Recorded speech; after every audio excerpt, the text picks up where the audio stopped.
إن هذا القرآن يهدي للتي هي أقوم ويبشر المؤمنين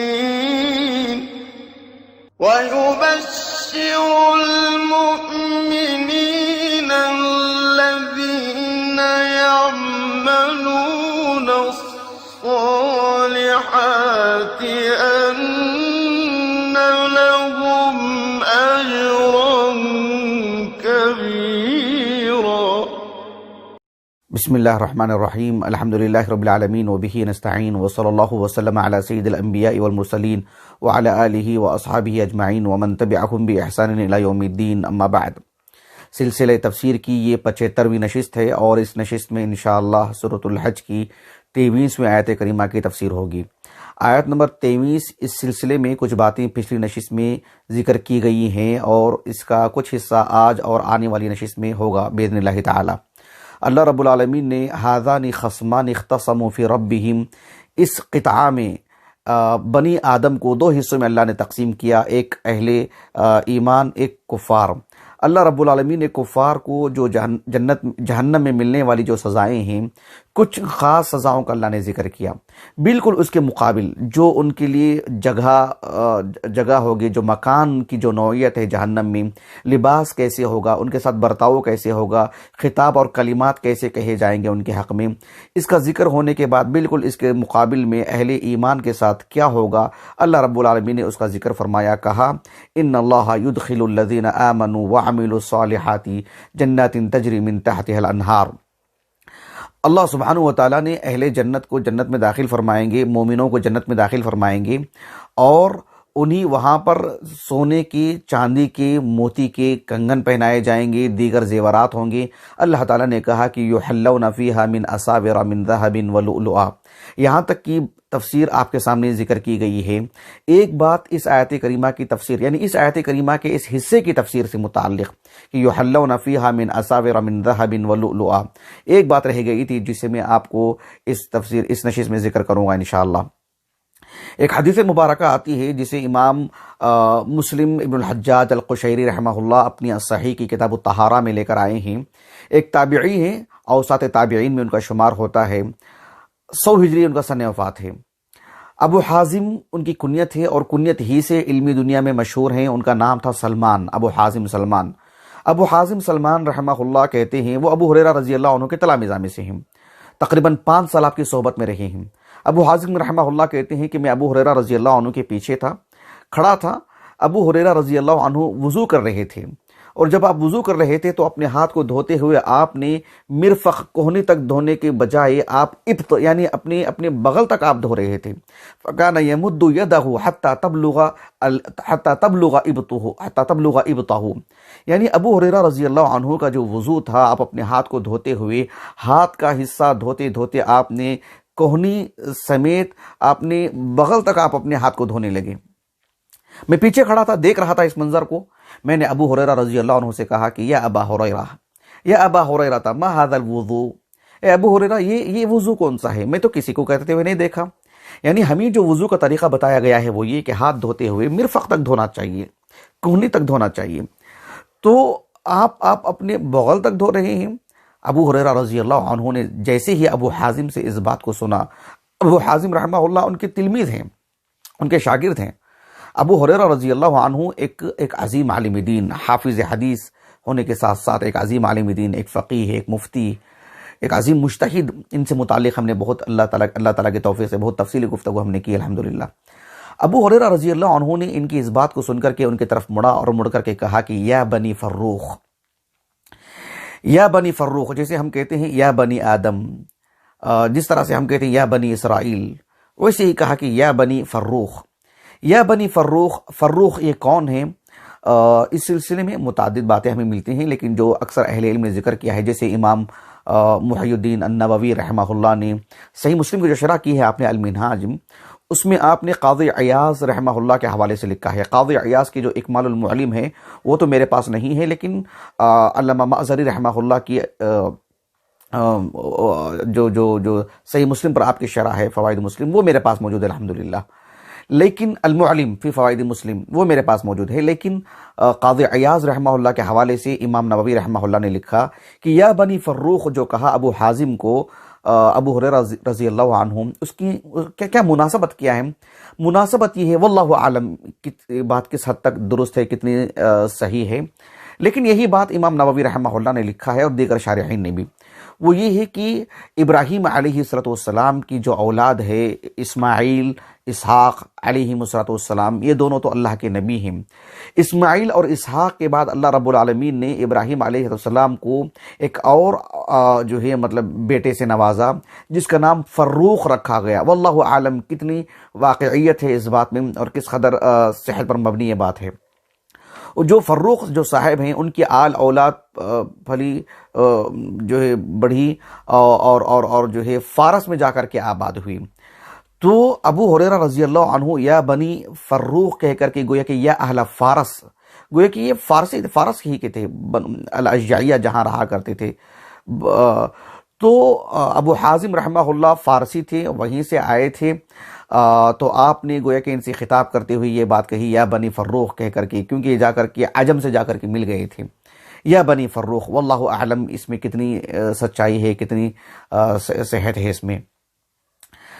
یا بنی فروخ کہہ کر کے آپ نے کہا کہ انتم ہاں ہونا، کہا کہ ابو حازم میرے اس وضو کو آپ نے دیکھ لیا، یعنی آپ میرے پیچھے کھڑے ہیں؟ کہا کہ اگر مجھے اس کا علم ہوتا، لو علمت انکم ہاں ہونا ما توضأت هذا الوضوء، کہا کہ اگر آپ یہاں پر ہوتے، مجھے علم ہوتا تو ما توضأت هذا الوضوء، میں ایسا وضو نہ کرتا، جس طرح سے عام مسلمان وضو کرتے آ رہے ہیں میں بھی ویسے ہی وضو کرتا۔ وہ یعنی جو وضو ہے وہ یقیناً اللہ کے رسول سے ثابت شدہ وضو ہے کہ کوہنے تک دھونا، لیکن ابط تک دھونا، بغل تک دھونا، یہ بھی اللہ کے رسول سے ثابت ہے، لیکن اس میں تھوڑی سی مشقت ہے۔ ابو ہریرہ رضی اللہ عنہ نے کہا کہ اگر تم یہاں پر ہوتے تو میں ایسا وضو نہ کرتا، ویسے ہی وضو کرتا جسے تمہارے اساتذہ نے، دیگر مسلمانوں نے تمہیں سکھایا ہے، ویسے ہی میں وضو کرتا۔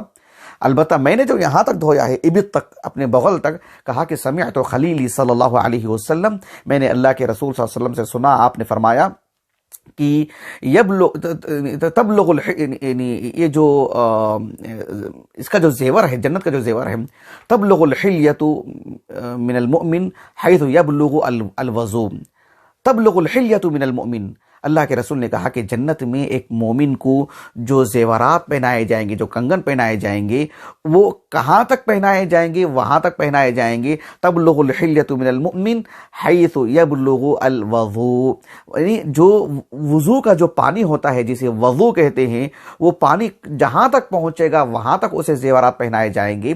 تو میں یہاں تک جو کر رہا ہوں محض ان کا وہ اجتہاد نہیں تھا، یہ اللہ کے رسول علیہ السلام کا ثابت شدہ عمل تھا۔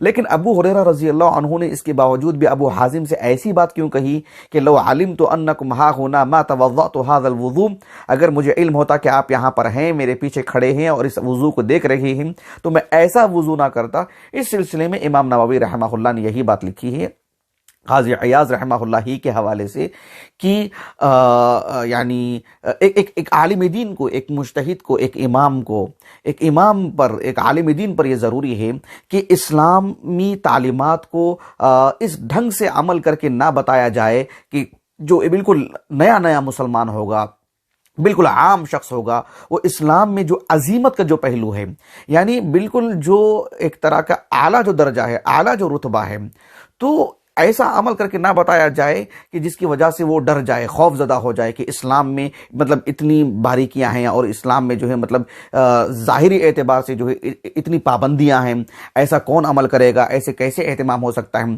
اب یہاں تک وضو کرے گا، یہاں تک دھوئے گا، تو ظاہر بات ہے ایک جو ابھی اسلام قبول کیا ہے یا بالکل عام آدمی ہے جسے ان سب چیزوں کا علم نہیں ہے، وہ دیکھ کر کے خوف زدہ ہو جائے گا، ڈر جائے گا کہ میں نے تو کبھی دیکھا نہیں اور یہاں تک کیسے اہتمام کر پاؤں گا میں۔ تو یہ یقیناً اس میں مشقت ہے، تھوڑی سی محنت ہے وغیرہ وغیرہ، یا کوئی یہ سمجھ لے کہ بھائی یہاں تک دھونا بھی جو ہے فرض ہے، جس طرح یہاں تک دھونا فرض ہے، یہاں تک دھونا بھی وہی درجہ رکھتا ہے، تو یہ کوئی نتیجہ نہ نکال لے۔ ان سب وجوہات کی بنا پر ابو ہریرہ نے رضی اللہ عنہ، آپ ایک فقیہ ہیں، اس قبیل کی متعدد چیزیں ابو ہریرہ کی زندگی میں ہمیں ملتی ہیں رضی اللہ عنہ، آپ کے فقہ کی دلالت ہے، حکیمانہ انداز آپ کا رہا ہے۔ یہ ایک حدیث تھی جو زیورات کہاں تک ایک مومن کو جنت میں پہنائے جائیں گے اس کا ہمیں ایک ذکر ملتا ہے۔ یہ حدیث مبارکہ صحیح مسلم میں ہے، لیکن جن اصحاب علم نے اس حدیث مبارکہ کو متفق علیہ حدیث کہا، یعنی گویا کہ صحیح بخاری یا صحیح مسلم دونوں میں ابو ہریرہ سے ثابت ہے، یہ ایک طرح کی علمی چوک ہے، اس لیے کہ یہ حدیث صرف صحیح مسلم میں موجود ہے کتاب الطہارہ میں، صحیح بخاری میں یہ حدیث نہیں ہے۔ البتہ بس اتنی سی بات ہے کہ صحیح بخاری کی اگر آپ کتاب اللباس دیکھیں گے تو اس میں ایک حدیث مبارکہ ملتی ہے ابو ہریرہ رضی اللہ عنہ کے یہاں تلمیذ کون ہے؟ ابو حازم کا تو یہ واقعہ ہے جو انہوں نے ابو ہریرہ کو وضو کرتے ہوئے دیکھا رضی اللہ عنہ۔ لیکن صحیح بخاری کی کتاب اللباس میں جو بات ہے وہ یہ کہ ابو زرعہ جو جریر ابن عبداللہ البجلی رضی اللہ عنہ کے فرزند ہیں، ابو زرعہ رحمہ اللہ تابعی ہیں، وہ کہتے ہیں کہ میں ابو ہریرہ رضی اللہ عنہ کے ساتھ تھا، ابو ہریرہ رضی اللہ عنہ کے ساتھ ایک حادثہ، ایک واقعہ انہوں نے پیش کیا ہے۔ اس کے نتیجے میں آپ نے کہا کہ ابو ہریرہ رضی اللہ عنہ نے وہاں پر وضو کیا، جب وضو کیا آپ نے تو آپ جو ہے اپنے بغل تک جو ہے اپنے ہاتھ کو دھو رہے تھے، تو ابو زرعہ رحمہ اللہ کہتے ہیں کہ میں نے ابو ہریرہ رضی اللہ عنہ کا جب اس عمل کو دیکھا تو میں نے ابو ہریرہ رضی اللہ عنہ سے پوچھا کیا یہ اللہ کے رسول کا عمل ہے؟ یعنی سمعتہ من رسول اللہ صلی اللہ علیہ وسلم، شیء سمعتہ من رسول اللہ صلی اللہ علیہ وسلم۔ وضو کا یہ جو طریقہ ہے، یہ جو ہم آپ کے اندر ایک زائد ایک چیز دیکھ رہے ہیں کہ یہاں تک آپ ہاتھ دھو رہے ہیں کہ آپ نے اللہ کے رسول سے ایسے سنا ہے، تو وہاں پر ابو ہریرہ رضی اللہ عنہ نے وہ حدیث مبارکہ تو ان کو نہیں سنائے، بس اتنی سی بات کہہ دی کہ منتہی الحلیہ، یعنی زیورات انسان ایک جنتی کے لیے جو ہے جو پہنائے جائیں گے یہ وہاں تک پہنائے جائیں گے جہاں تک وضو کا پانی پہنچے گا، بس آپ نے مجمل انداز میں وہاں پر ذکر کر دیا۔ اس اعتبار سے یہ حدیث مبارکہ افراد مسلم ہی میں شمار ہوتی ہے، من افراد مسلم، یعنی صرف صحیح مسلم ہی میں یہ حدیث مبارکہ ہے۔ اگر صحیحین کی بات کرتے ہیں، شیخین کی اگر بات کرتے ہیں تو صحیح بخاری کی یہ حدیث مبارکہ نہیں ہے۔ یہ ایک بات رہی جو پچھلی تفسیر ہی کا ایک حصہ ہے۔ آج کی اس نشست میں جو مجھے آپ کو بتانی ہے وہ یہ، اللہ رب العالمین نے ایک اور نعمت کا ذکر فرمایا جو جنت میں دی جائے گی، وَلِبَاسُهُمْ فِيهَا حَرِيرٌ، یعنی اہل جنت کو اللہ رب العالمین ریشمی لباس عطا فرمائیں گے، وہ ریشم کا لباس وہاں پر پہنیں گے۔ وَلِبَاسُهُمْ فِيهَا حَرِيرٌ، اس سلسلے میں ایک بات یہ ہے کہ اللہ رب العالمین نے یہاں پر صرف اتنی بار بیان فرمائی کہ وَلِبَاسُهُمْ فِيهَا حَرِيرٌ۔ کچھ تفصیل کے ساتھ اللہ سبحانہ و تعالیٰ نے سورۃ الکہف میں اللہ تعالیٰ نے کہا کہ جنات عدن يدخلونها اولئک لهم جنات عدن تجری من تحتهم الانہار، اولئک لهم جنات عدن تجری من تحتهم الانہار۔ اس کے بعد اللہ رب العالمین نے فرمایا یلبسون ثیابا خضرا من سندس واستبرق۔ اللہ رب العالمین نے فرمایا اولئک لهم جنات عدن تجری من تحتهم الانہار یحلون فیہا من اساور من ذہب ویلبسون ثیابا خضرا من سندس واستبرق۔ سندس اور استبرق اللہ سبحانہ و تعالیٰ نے اس کا ذکر فرمایا۔ یہ دو آیات کریمہ کو رکھ کر کے اہل علم نے اس بات کو کہے ہیں، جیسے مقاتل ابن سلیمان کے حوالے سے یہ بات ہمیں ملتی ہے ان کی تفسیر میں، جیسے کہ موسوعۃ التفسیر المأثور میں ان کے حوالے سے یہ بات ذکر کی گئی ہے کہ مقاتل ابن سلیمان رحمہ اللہ نے کہا کہ اللہ رب العالمین جو حریر جو ریشمی لباس عطا کریں گے ایک جنتی کو، وہ لباس ہوگا جو انسان کے بالکل بدن سے لگا ہوا ہوگا، مما یلی الجسد، جو بالکل انسان کی جس طرح سے ہم ایک جبہ پہنے ہوئے ہیں اندرونی جو لباس ہوتا ہے، تو گویا کہ حریر ریشمی لباس وہ ہوگا، وَلِبَاسُهُمْ فِيهَا حَرِيرٌ، وہاں اس لباس کا ذکر ہے جو بالکل بدن سے لگا ہوا ہوگا۔ یہاں جو اللہ نے کہا کہ یلبسون ثیابا خضرا من سندس واستبرق، سندس اس ریشمی لباس کو کہتے ہیں جو بالکل ہی نرم ہو اور باریک ہو، اور استبرق اس ریشمی لباس کو کہتے ہیں جس میں جو بالکل کافی موٹا ہو، غلیظ ہو، غلیظ عربی لفظ ہے، اردو میں جو مستعمل ہے اس معنی میں نہیں، کافی موٹا ریشمی لباس ہو۔ اب میں نے تو ایسے لباس دنیاوی اعتبار سے تو نہیں دیکھیں، جنت کا تو ہم بتا ہی نہیں سکتے اس کی کیفیت وغیرہ سب، دنیاوی اعتبار سے بھی اس کا مشاہدہ نہیں ہے، یہ ہمارے نہ تجربات میں نہیں ہے نہ ہمارے معلومات میں ہے۔ کسی کی معلومات میں ہو سکتا ہے۔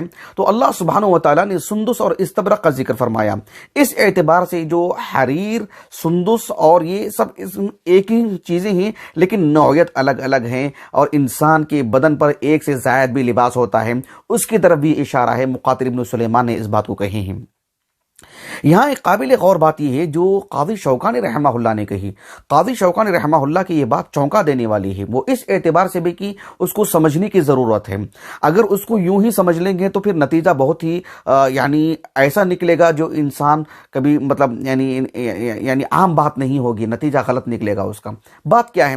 قاضی شوکانی رحمہ اللہ نے کہا کہ اللہ رب العالمین نے اس آیت کریمہ میں بیان فرمایا سورۃ الحج میں کہ ان اللہ يدخل الذین آمنوا وعملوا الصالحات جنات تجری من تحتها الانہار یحلون فیہا من اساور من ذہب ولؤلؤا۔ اس کے بعد اللہ نے کہا ولباسہم فیہا حریر، یعنی ولباسہم، لباس کی اضافت اللہ نے اہل جنت کی طرف دینا۔ ولباسہم، ان کا لباس کون سا ہوگا؟ حریر، ریشمی لباس ہوگا، ریشم کا لباس ہوگا، ریشمی لباس ہوگا۔ تو گویا کہ قاضی شوکانی رحمہ اللہ نے کہا کہ جنت میں محض ریشم کا ہی لباس ہوگا۔ یہ بات انہوں نے کہی ہے کہ محض ریشم ہی کا لباس ہوگا۔ اب اس کا نتیجہ کیا ہوگا میں آگے بتاؤں گا آپ کو، آپ ذرا اس کو دھیان سے سنیے گا۔ حالانکہ قاضی شوکانی رحمہ اللہ نے جس پس منظر میں اس بات کو کہے ہیں وہ ایک طرح کی مطلب اصل نتیجہ ہے، اس آیت کریمہ کا اصل مفہوم ہے عربی زبان کو سامنے رکھتے ہوئے، لیکن اس آیت کریمہ کو سامنے رکھ کر کے یہی نتیجہ ایک صحابی نے بھی اخذ کیا ہے، لیکن وہ نتیجہ وہی ہے جو قاضی شوکانی یہاں پر کہہ رہے ہیں رحمہ اللہ۔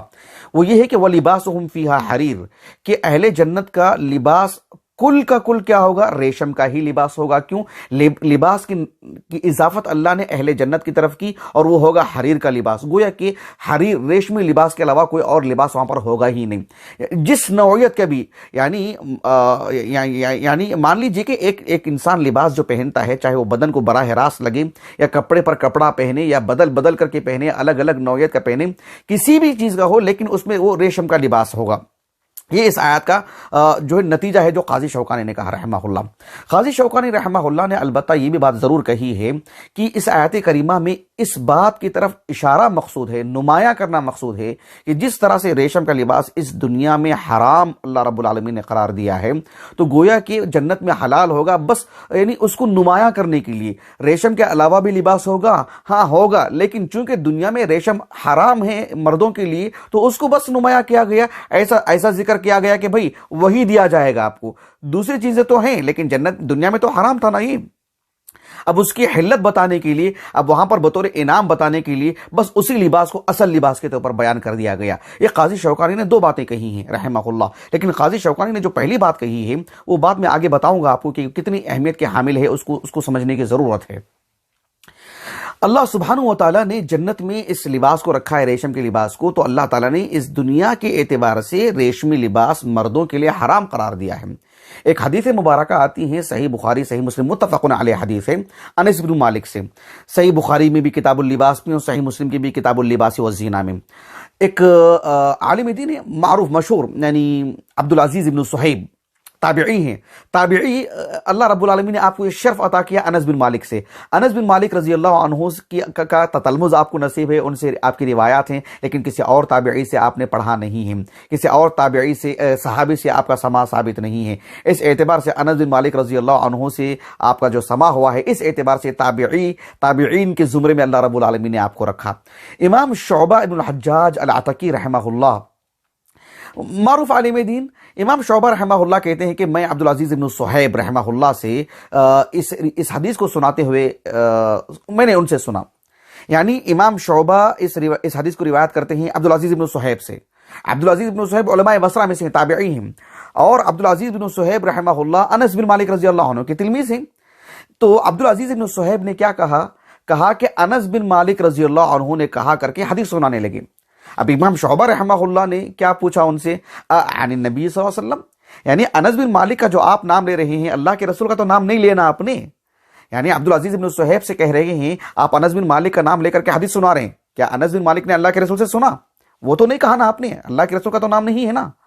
تو امام شعبہ رحمہ اللہ کہتے ہیں کہ قال شدیداً عن النبی صلی اللہ علیہ وسلم، یعنی عبدالعزیز بن صہیب رحمہ اللہ نے سخت لہجے میں کہا، گویا کہ سخت گویا کہ ایک طرح کے غصے میں یا ایک یعنی گویا کہ طبعی اعتبار سے آپ نے غصے کا اظہار کیا ہو اور کافی شدید انداز میں اس بات کو کہا کہ ہاں اللہ کے رسول سے سنا ہے۔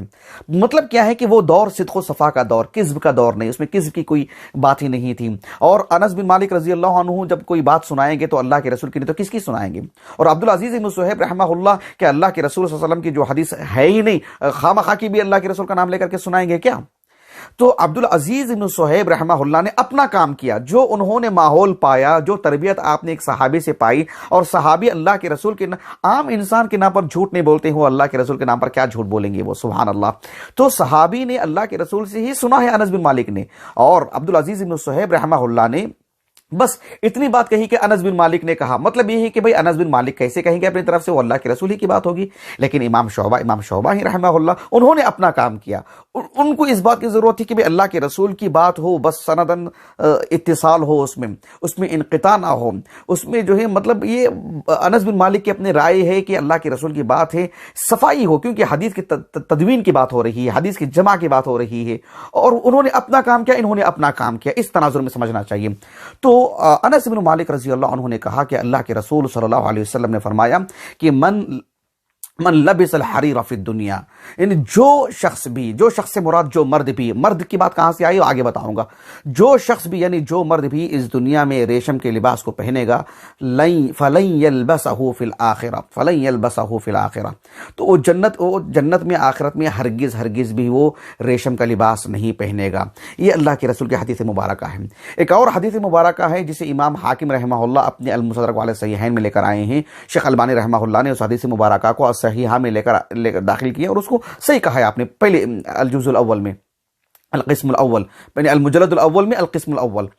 تو حدیث کیا ہے؟ ابو ہریرہ رضی اللہ عنہ کہتے ہیں کہ اللہ کے رسول نے کہا صلی اللہ علیہ وسلم، من لبس الحریر فی الدنیا لم یلبسہ فی الآخرہ، جو اس دنیا میں ریشم کے لباس کو پہنے گا وہ آخرت میں اس لباس کو نہیں پہنے گا جو بطور انعام اور نعمت کے اللہ تعالیٰ جنت میں عطا کریں گے۔ من شرب الخمر فی الدنیا لم یشربہ فی الآخرہ، جو اس دنیا میں شراب کو پیے گا وہ آخرت میں شراب کو نہیں پیے گا، شراب اللہ نے اس کے لیے نہیں رکھی ہے۔ من شرب فی آنیت الذهب والفضہ، جو سونا اور چاندی کے برتن سے جو ہے مطلب کھانا پینا کا استعمال کرے گا تو لم یشرب بہا فی الآخرہ، جنت میں اس کے لیے سونے اور چاندی کے جو برتن وغیرہ ہوں گے اس سے وہ محروم کر دیا جائے گا۔ یہ حدیث مبارکہ المستدرک علی الصحیحین کی ہے۔ اب اس حدیث مبارکہ کو سمجھنے کی ضرورت ہے، انشاءاللہ میں آنے والی نشست میں اس کو تفصیل سے سمجھاؤں گا، اس لیے کہ اس حدیث مبارکہ سے ایک مفہوم یہ بھی ملتا ہے کہ جو جنت میں یعنی مثال کے طور پر کیا جو شخص جنت میں یعنی ظاہر بات ہے کیونکہ ایک حدیث کیا آتی ہے، مثلا میں آپ کو حدیث سنا دیتا ہوں، مسند احمد کی حدیث ہے۔ عبداللہ بن زبیر، یہ حدیث مبارکہ مسند عمر میں ہے، اس لیے کہ اصل راوی عمر بن خطاب ہیں رضی اللہ عنہم، لیکن جو واقعہ جن سے ہمیں ملتا ہے، جو فہم ہمیں ملتا ہے وہ عبداللہ بن زبیر سے، صحابی رسول ہیں۔ عبداللہ بن زبیر رضی اللہ عنہما وہ کہتے ہیں کہ انہوں نے خطبہ دے رہے تھے، اصل حدیث صحیح بخاری میں موجود ہے، اصل کے اعتبار سے، لیکن یہ تفصیلات صحیح بخاری میں نہیں ہیں، تفصیلات یہاں مسند احمد میں ہیں، اس لیے میں نے آپ کو مسند احمد سے سنا رہا ہوں۔ عبداللہ بن زبیر رضی اللہ عنہما وہ خطاب کر رہے تھے، خطاب کرتے ہوئے انہوں نے کہا، لوگوں سے خطاب کرتے ہوئے کہ لا تلبسوا نساءکم الحریر، کہ تمہاری عورتوں کو ریشمی لباس مت پہناؤ۔ قابل غور بات ہے، تم اپنی عورتوں کو ریشمی لباس مت پہناؤ، کیوں؟ اس لیے کہ فإنی سمعت عمر یحدث عن النبی صلی اللہ علیہ وسلم، میں نے عمر بن الخطاب رضی اللہ عنہ کو اللہ کے رسول کی حدیث کو بیان کرتے ہوئے سنا۔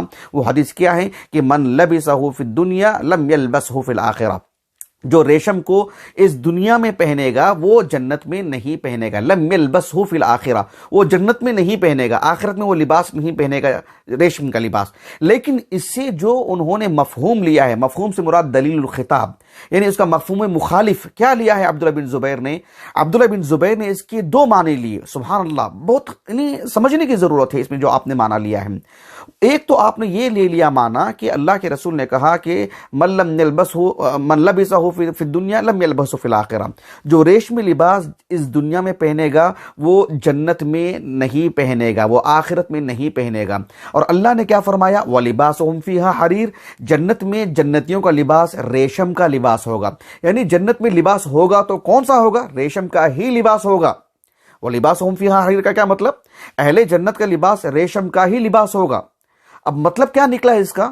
جو عبداللہ بن زبیر نے سمجھا رضی اللہ عنہما وہ یہ کہ جنت کا لباس ریشم کا لباس ہے، اور جنت میں مرد بھی جائے گا عورت بھی جائے گی۔ ایسے میں اس دنیا میں نہ مرد کو ریشم پہننا ہے نہ عورت کو ریشم پہننا ہے۔ یہ نتیجہ نکال لیا عبداللہ بن زبیر نے رضی اللہ عنہما۔ اسی لیے آپ نے مقدمے میں کہا کہ لا تلبسوا نساءکم الحریر، تمہاری عورتوں کو حریر مت پہناؤ، ریشمی لباس مت پہناؤ۔ کیوں؟ ریشم تو جنت میں پہننے کی چیز ہے۔ اس دنیا میں جو بھی ریشم پہنے گا وہ جنت میں نہیں پہنے گا، تو مرد جسے نہیں پہنے گا عورت بھی نہیں پہنے گی۔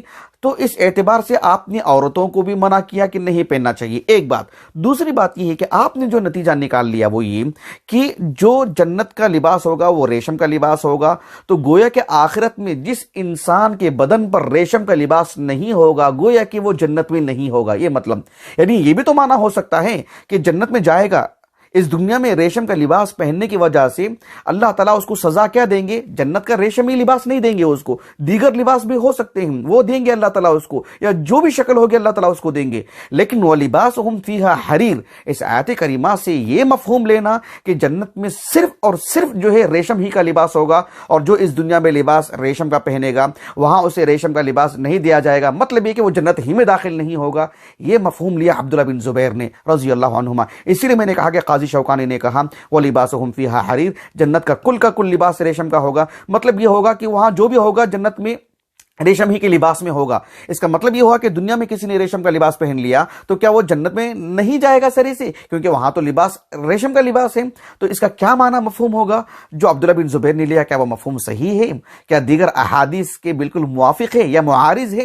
عبداللہ بن زبیر تک کچھ احادیث نہیں پہنچی ہیں، کیا تفصیلات ہیں؟ اس کا کچھ خلاصہ میں انشاءاللہ آنے والی تفسیر میں رکھوں گا۔ اللہ تعالیٰ سے دعا ہے کہ اللہ تعالیٰ ہمیں کتاب و سنت کو اچھے انداز میں سمجھنے، اقرب الی السنہ جو بات ہے اس کو لینے، قبول کرنے اور اسے عمل کرنے کے توفیق عطا فرمائیں۔ اللہ تعالی ہماری اس نشست کو ہمارے اساتذہ، ہمارے والدین، ہمارے کل معاونین، مشاہدین، ہمارے اہل خانہ کے لیے، ہمارے لیے ذخیر آخرت بنائیں۔ اللہ سبحانہ و تعالیٰ میری اہلیہ کو اللہ تعالیٰ یعنی اجر عظیم سے نوازے، جنہوں نے ابھی ہمارے پاس تقریباً 1.25 گھنٹہ ہو رہا ہے رات کا، ایسے میں اپنے گھر کے سارے کام کاج کرتے ہوئے بھی مکمل پوری ریکارڈنگ اور پورا معاملہ اور اس کو جو ہے چینل میں ڈالنا، اپلوڈ کرنا، اور پھر اس کی ہمارے اپنے چینل کی اگر بات کریں تو یہ سارے کام یہ نبھا رہی ہیں۔ اللہ تعالیٰ ان کو اجر عظیم سے نوازے۔ سبحانک اللہم و بحمدک، اشہد ان لا الہ الا انت، استغفرک و اتوب